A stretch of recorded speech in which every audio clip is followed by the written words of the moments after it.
All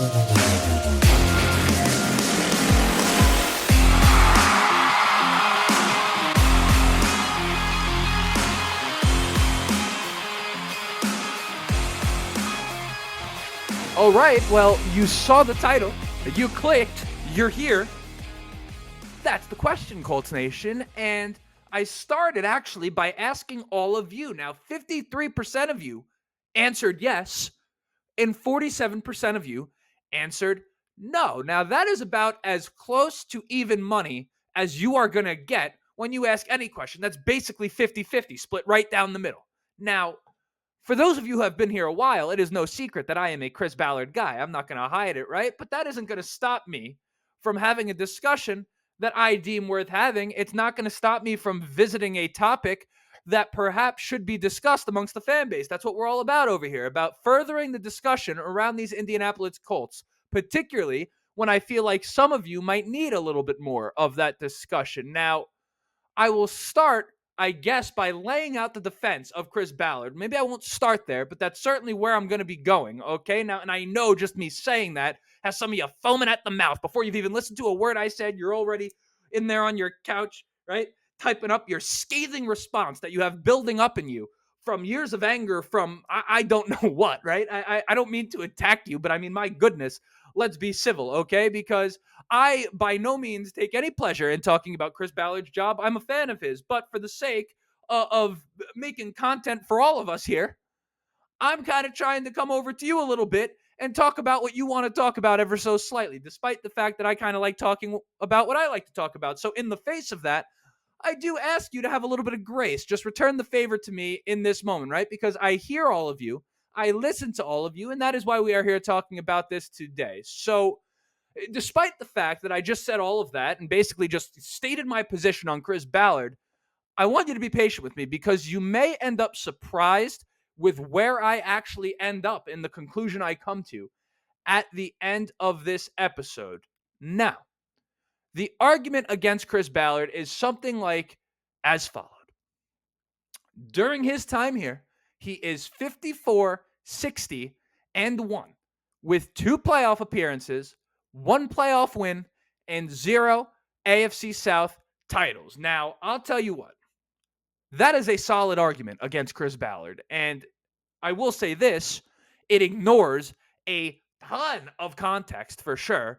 By the way, context you guys love, right? Because you're here watching Colts YouTube content and you do it throughout the course of the season. If you're here during the offseason, you're certainly here during the season. That's my evidence that I know that you enjoy the context, right? But as a solid argument, nonetheless, after all, the NFL is a winning business, right?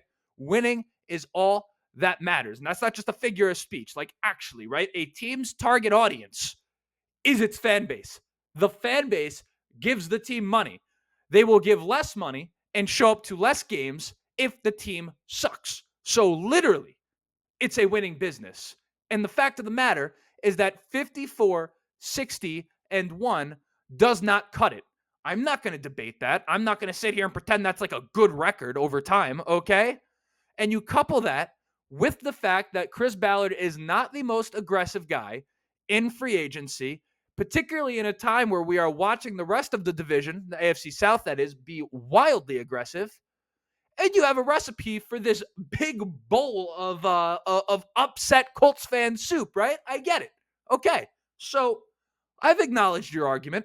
I've gone as far as to even give it some merit, right? I've kind of met you in the parts and say, hey, yeah, that's reasonable of you to kind of come to that conclusion. That is very selfless of me in the face of someone I disagree with, okay? That takes a very patient and reasonable man. So please, in the meantime, I ask that you give me some of that same grace, because I will be damned if I don't come here and give you some of the facts and try to educate you in the face of the error of your ways, which you do not know. I can't blame you for that, but it's all right because I'm about to let you know about it. So for one, when we talk about this offseason, since when is it a bad thing to retain all of your top talent? Of the players that we retained in Michael Pittman, Kenny Moore, Zaire Franklin was an extension, Grover Stewart. I could keep playing the name game, right? You know the guys. You're a fan. Did you not like any of those players? You look around the league right now, there are players shuffling all over the place. Even you look at the Texans, right? They brought in Danielle Hunter. They lost Greenard, who was their best pass rusher last year. They lost Malik Collins to the 49ers, okay? Stars flying all around the league, just switching teams left and right. In what world is it a bad thing that Chris Ballard was able to avoid that from happening to the Colts? No new holes. No new holes on the team a week in the free agency when people are signing all over the place. How is that bad? Okay, we'll start there. And I know some of you may be of the opinion, well, if the players were so good, how did they only contribute to a 9-win season, which is a number one. I'm not even going to get into why that is not like a great argument, but I will say this. If you watch that team and you watched Anthony Richardson, if you think that that team would have only had 9 wins by the time it was all said and done with Anthony Richardson at quarterback, I think you're lying to yourself personally. For me, particularly with their schedule, with Anthony Richardson, because he was getting good so quick. We're so excited about what he brings to the table, given his health. That was an 11-win football team, no question in my mind, with Anthony Richardson starting. So that is that right there. And to act as if a season that starts in September is won in the month of March, something like, 6 months prior, is a bit short-sighted. I mean, don't you think? Here's some homework for you, actually. The Chiefs, the Kansas City Chiefs, just won the Super Bowl. I'm not going to go through the list, but I challenge you, because I know the list, okay? I wouldn't say this out of nowhere. Go take a look at all of the huge splash signings that they made last offseason. And here's a hint for you, by the way.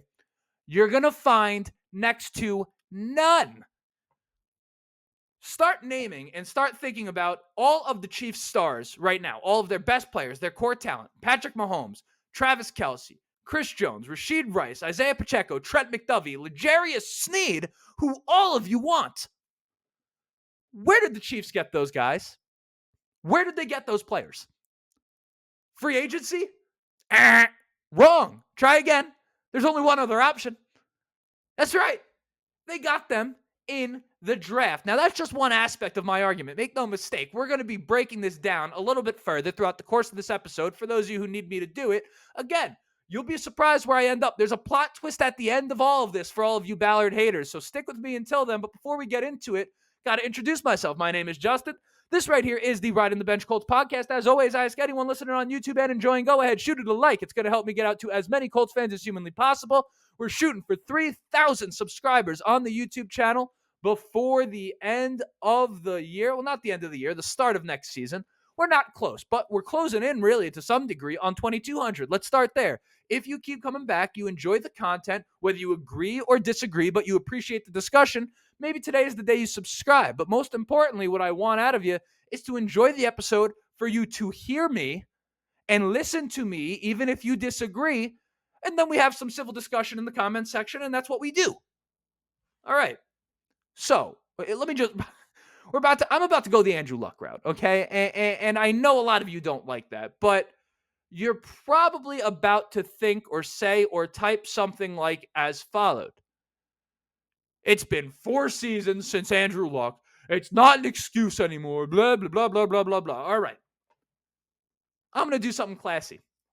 I agree. Okay? I agree that Andrew Luck is no longer an excuse. In me doing that, can you meet me in the middle? It was an excuse, right? There had to be a period of time where it was, and not just a decent one, by the way, a great one. That's as good as an excuse is going to get. Your franchise quarterback retires in the middle of his prime. Can you think of a better excuse for a football team to kind of have a rough stretch?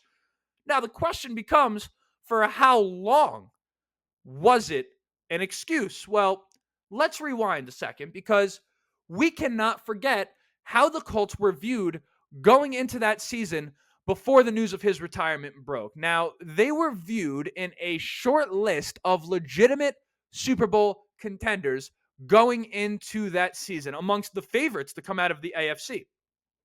Feel free to fact check. That's real. I'm not making that up. And that was well into Chris Ballard's reign. In fact, that was really when we started to see the effects of him building this team up. Remember the problems that Andrew Luck had All had to do with protection. None of it was his talent or anything of that effect. He was getting his ass kicked back there. Chris Ballard came in, and the first line of business that he had was to protect him, and he was able to successfully get that done. Now, Luck retires. The Colts are now in a precarious situation. I know you don't want to hear this. Just stick with me, okay? You have a team that was a favorite to come out of the AFC in the Super Bowl, a team that under Chris Ballard had been building to win now. Now. They were going to win right now. And then their franchise quarterback retired. Well, now they were in a little bit of an identity crisis because generally speaking, when you lose your star franchise quarterback, you go into a rebuild. The problem is that normally you have some sort of warning or something. You kind of have an inkling and a timeline that, okay, maybe we have another 2 to 3 years with this guy. It doesn't just happen 2 weeks before the season starts, okay?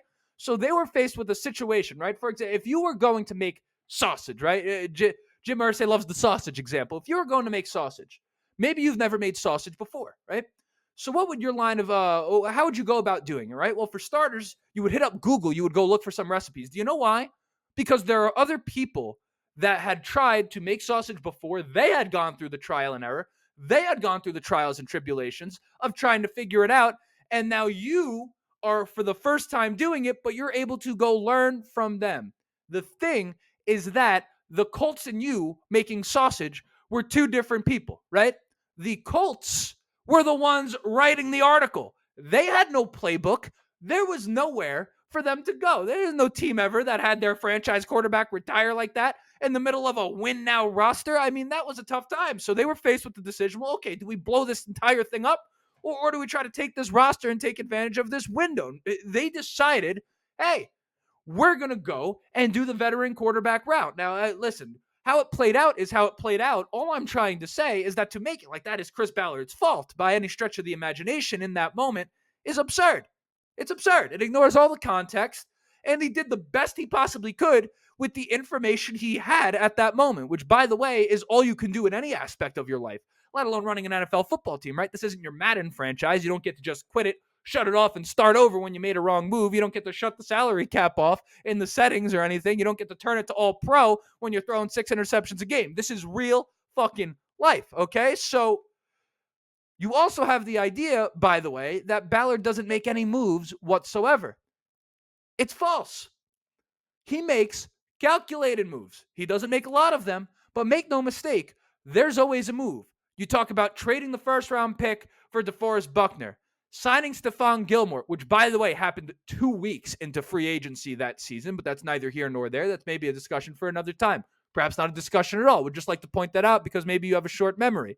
He got Rivers that one time, and then he traded for Matt Ryan. Now, albeit that didn't work, but that was a move. That was an aggressive move and one that was actually widely viewed as a great move. Again, hindsight is 2020, but my point is that to make it as if the guy is just sitting there with his finger up his ass is a falsehood. It is just not true. So, given everything that I just said, given the Luck situation and given how I view that, and given that I view that as an excuse for a period of time, I had often given him the pass. Here comes the plot twist.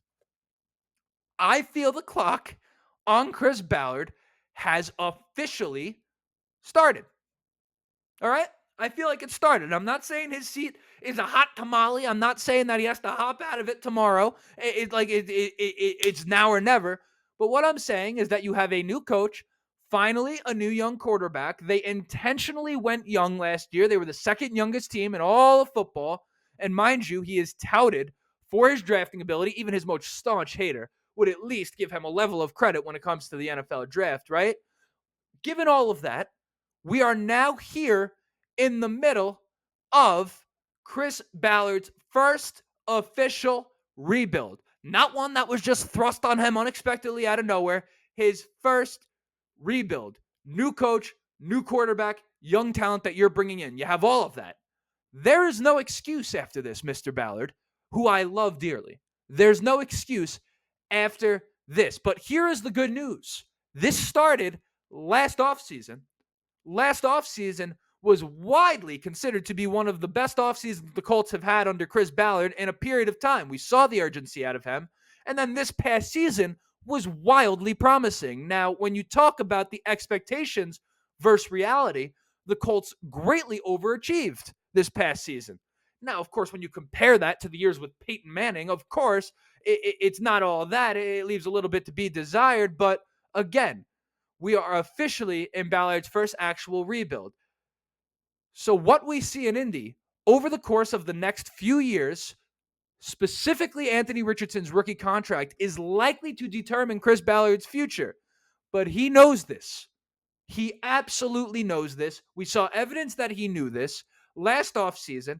And just give a little bit of patience this offseason, because what I predict you're going to find out is that Chris Ballard is far better at this than you are giving him credit for. And I cannot wait for him to prove all of you wrong right before our very eyes. But with that, that's the episode. That's how we feel about Chris Ballard over here at Riding the Bench.